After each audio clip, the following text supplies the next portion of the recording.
Muy bien, nos encontramos en la ciudad de Tulum, en este programa especial de los 120 años de la creación del territorio de Quintana Roo, dando inicio a la segunda fase, a la Guerra de Castas. Y bueno, pues para ello venimos a la presentación del libro En busca de María Huicap, de la maestra Georgina Rosado. Acompáñenos en este programa especial. ¿Por qué escribir un libro si no es para transformar el mundo? Y suena muy ambicioso.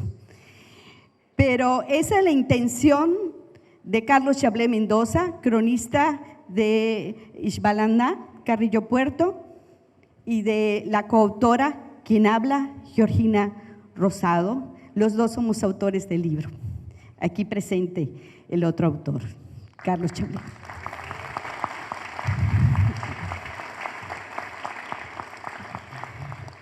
¿Quién es María Huicap? Hasta hace unos años estoy segura que la mayoría de ustedes no tenían ni idea. ¿Miento?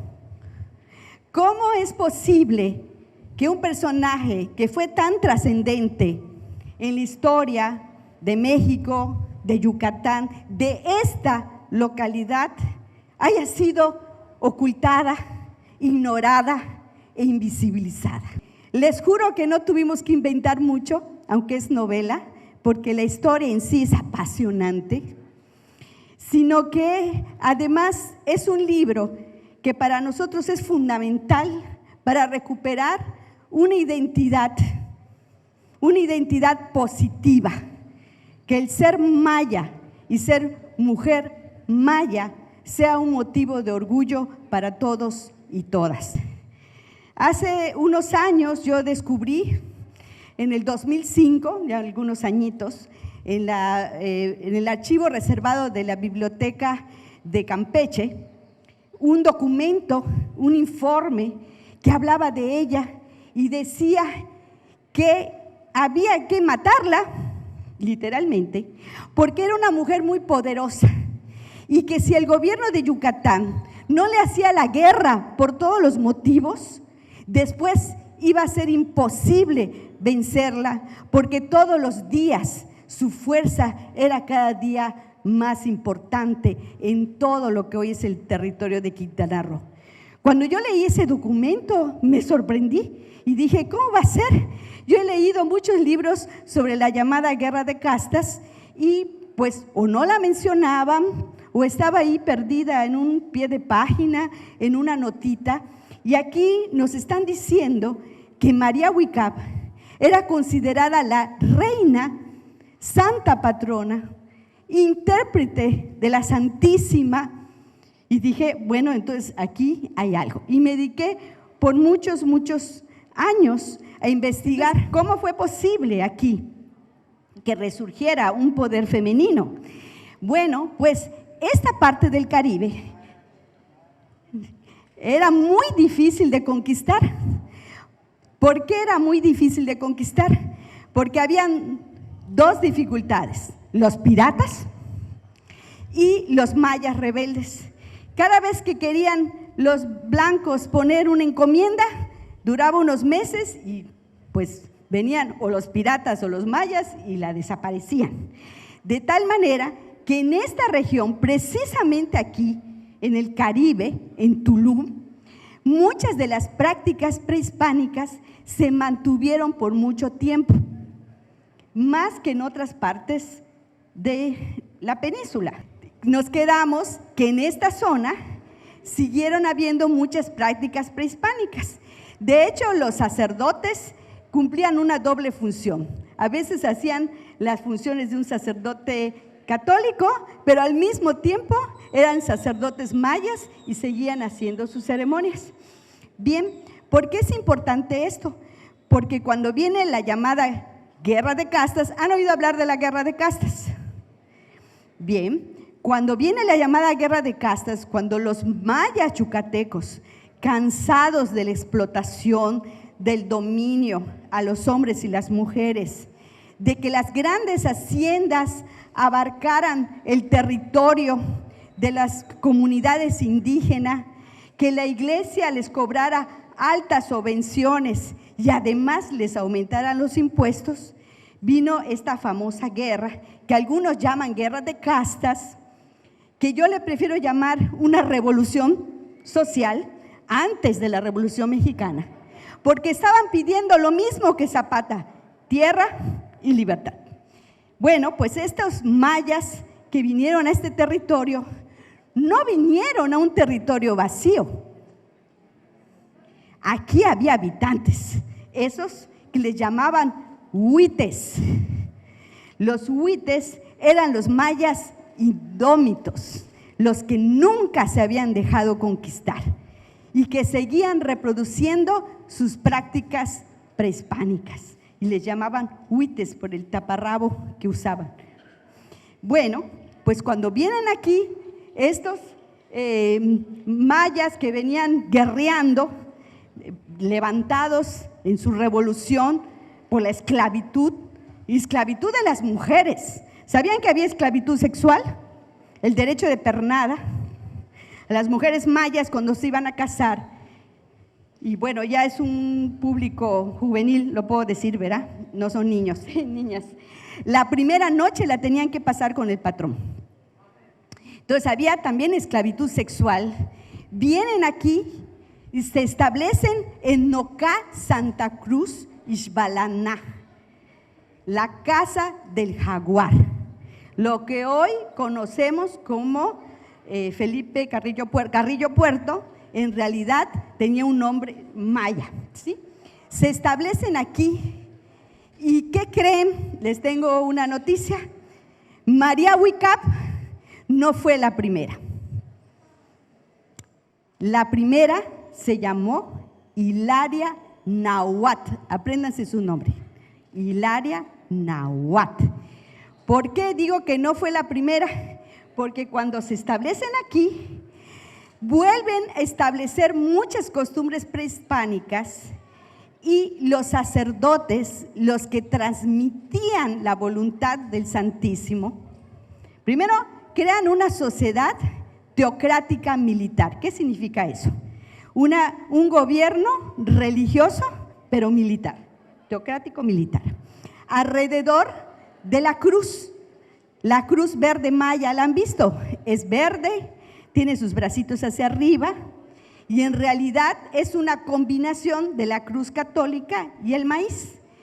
Y sus primeros interlocutores, ¿sí?, son Juan Nahuatl e Hilaria Nahuatl.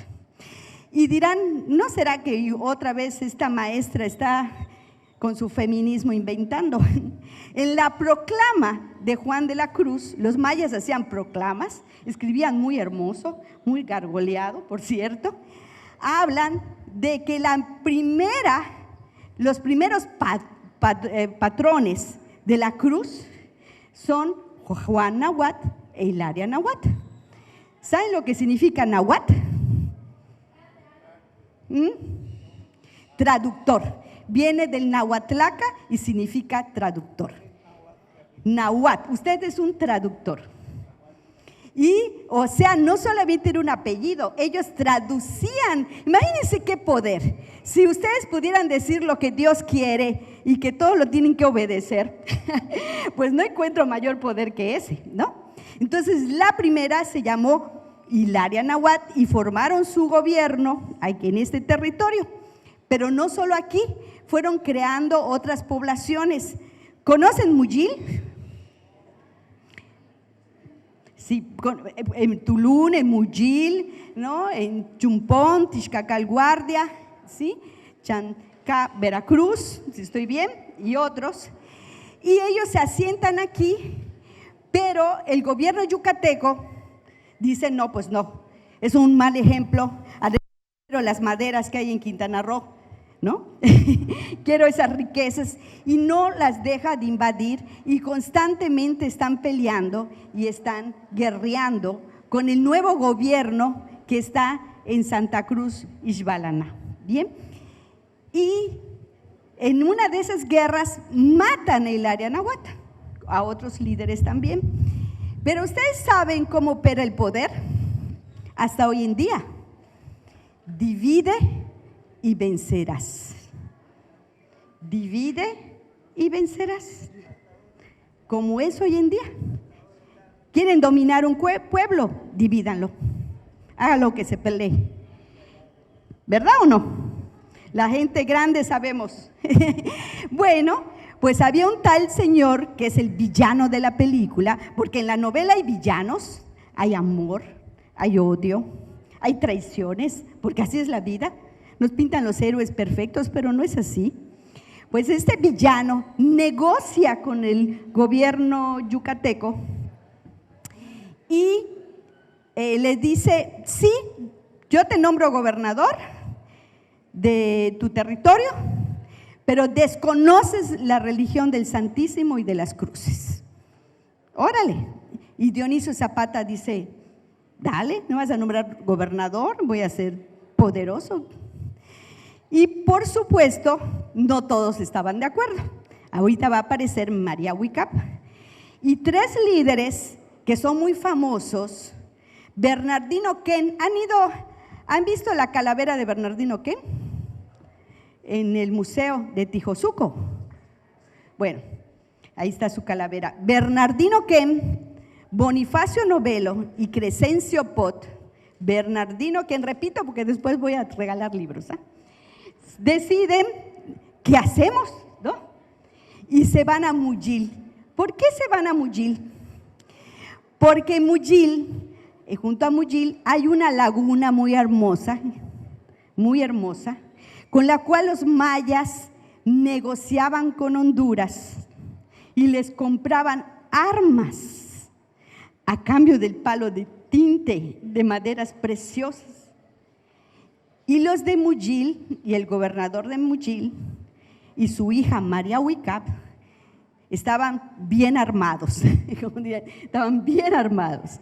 Entonces, cuando van estos personajes y le dicen a María, pues que fue la que heredó el poder y que era viuda, ¿sí? Su primer marido era Mucul, de hecho ya tenía un hijo, y le dicen: ayúdenos. Y les dice: claro que sí, ahorita les mando mis ejércitos. Y van los ejércitos. ¿Y qué pasa con Dionisio? Lo matotean. O sea, gana y pues, bravo María, recuperamos el poder. Si no, ya se hubiera terminado la sociedad de los Khrushchev. Pero María dice: gracias, está bien, pero ahora yo soy la gobernadora. ¿Sí? Porque las mujeres también gobernamos. Y la Santísima es trasladada aquí, a Tulum, y a partir de ese momento, María Huicap se convierte en santa patrona, gobernadora. Algunos le llaman reina, porque en Inglaterra hay reinas, y dicen: pues si allá hay reina, porque aquí no. Es tanto su poder de María Huicap que le invaden y le roban sus cartas. Y en esas cartas le escribe Bonifacio Novelo, cuando todavía era esposa de Pat, y le dice: no soy digno de pisar el suelo que usted pisa, mi reina. Y le escribe Crescencio, y le escribo para reportarle mis faltas por las veces que he perdido la guerra y pedirle su perdón, ¿sí? Y le escribe Bonifacio Novelo y le dice: ya sé que me vas a destituir por las faltas cometidas, si me vas a matar, aquí espero que me perdones, pero si no me perdonas, aquí estoy esperando el fin de mis días, porque usted es la Virgen María, es mi reina, es la Santísima. No son las palabras, pero ese es el contenido. Bueno, en la novela, porque estoy contando un poquito de la historia de María Huicap, en la novela nos vamos a encontrar que a veces en la guerra no todos son objetivos militares, económicos. ¿Saben que en la derrota de los Khrushchev tuvo que ver el amor y el desamor? Dirán que soy muy romántica, pero tuvo que ver el amor y el desamor. En la novela les vamos a contar una historia que ustedes van a decir: le inventaron porque iban a pensar, para no aburrirnos, inventaron una historia de amor. No, Hubo una historia de amor que tuvo que ver con el final de la guerra y que tiene que ver con una mujer que se llamó Josefa la Conversa. ¿Se acuerdan? Josefa la Conversa. Y que prueba que esto no era una guerra entre blancos y mayas, sino entre gente poderosa que dominaba y explotaba y la gente que quería su libertad. Porque esa es una historia de amor entre un maya y la dueña de una hacienda, a la cual se roba Bernardino Ken y la hace su mujer. Esta historia de amor que es real y que tiene que ver con la guerra y que también es real, no le estoy poniendo crema a mis tacos, ¿ah? Te los prometo, ¿sí? Tiene que ver con Josefa la Conversa, que un día es raptada de su hacienda, llevada como en las películas a caballo, clum, clum, por Bernardino, quien la hizo su mujer. Y existen pruebas, ¿eh? Porque dirán, esto sí es novela. Pues no, pues no, porque existe cuando finalmente la devuelven. No voy a decir cómo y qué, para que lean el libro, pero la devuelven. Ella se niega a hablar otra vez español. Imagínense. Ahorita dirían que es el síndrome de Estocolmo, cuando te identificas con tu raptor. Después de 17 años de vivir entre los mayas, ella ya no quiere hablar español. Y le preguntan, ¿y dónde están las armas de los mayas? Ma. ¿Y dónde están sus campamentos? Ma. ¿Y quién? Ma. Y dicen, y salió en un periódico de la época que Josefa la Conversa padecía el mismo tipo de idiotismo de Gonzalo Guerrero. Sí, porque ¿cómo era posible que una mujer blanca se pusiera del lado de los mayas? Lo cual prueba que esto es un problema de dominación. Y cómo una mujer blanca se enamora de un hombre maya y se niega a reconocerse otra vez como mujer blanca. Porque primero, cuando muere Bonifacio, nombran a Bernardino, pero como era muy salvajón, lo desnombran y nombran a Crescencio. Pero en este pleito, Bernardino se va a pedir ayuda otra vez a María Huicap y le dice, mira lo que me acaba de hacer Crescencio, ¿no? Lo fue a acusar. Y María le dijo, no es momento de pelear, ándate a Mujil con 30 hombres, porque si nos peleamos ahorita lo van a aprovechar los blancos. Y hoy por hoy, si van a Mujil, van a encontrar a los descendientes de Bernardino Ken. De hecho, yo tuve la gran fortuna de entrevistar a su bisnieto en Mujil, un señor anciano, y le pregunté, ¿usted es descendiente de Bernardino Ken? Soy su semilla, me contestó. Igualito, ¿eh? Bueno, pues esta historia de amor y desamor de Josefa la Conversa, de Bernardino, de Crescencio, hace que los centros ceremoniales se enfrenten y se peleen, y hay una guerra entre los mismos Khrushchev y se debilitan los centros de poder. ¿Por qué es importante recordar eso? Divide y vencerás. Crescencio le dijeron, te damos tantas monedas de oro si nos das a Josefa, y el otro dijo, órale, y causó una guerra entre María Huicap y Carrillo Puerto. ¿Por qué no se habla de esa guerra? Porque los mismos Khrushchev no lo quieren recordar. Bueno, pues en el Museo de Tijozuco, donde está la calavera de Bernardino, que todavía no sabe que se murió y se sigue lamentando y pregunta, ¿dónde está Josefa? En ese lugar van a encontrar las armas que usaban los Khrushchev y ¿qué creen? Eran más modernas que las armas de los yucatecos. ¿Por qué? Porque se los vendía a Inglaterra.